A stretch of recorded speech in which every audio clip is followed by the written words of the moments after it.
Hello বন্ধুগণ, আসসালামু আলাইকুম। Welcome to my YouTube channel, Facebook page গ্যাপার রাজু মিয়া। তো আজকে আপনাদের দেখাবো আমাদের এলাকায় মণিপুরে দেখতে পাচ্ছেন হাজি কাচ্চি ঘর নামে একটা দোকান হয়েছে ঠিক গার্লসের উল্টা পাশের রোডে। তো খুব টেস্ট, এই যে আপনারা দেখতে পাচ্ছেন, ফার্স্টে ইন্ট্রো দেখালাম। তো খাবারটা অনেক অনেক ভালো। তো আমি কাচ্চি খাওয়ার জন্য গেছিলাম। আসলে বিসমিল্লার কাচ্চি আর এই কাচ্চি সেম।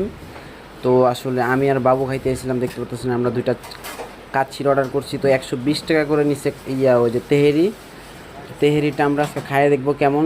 তো আমাদের কাছে আসলে অনেক ভালো লাগলো। তো বাবু আর আমি খাইয়ে খুব মজা পাইলাম। তো আপনারা সবাই এই দোকানটায় যাবেন। দোকানটার লোকেশন ঠিক গার্লসের উল্টা পাশের রোডে, মসজিদের ঠিক পাশে কাচ্চি ঘর, কাচ্চি বাড়ি ঘর দেখতে পাচ্ছেন। তো সবাই ভালো থাকবেন, সুস্থ থাকবেন। আসসালামু আলাইকুম। আর আমার ব্লগটা সবাই কন্টিনিউ ফলো করবেন, সবাই শেয়ার করবেন, লাইক শেয়ার কমেন্ট করবেন, আর আমাকে সবাই সাপোর্ট করে যাবেন। আর এই খাবারটা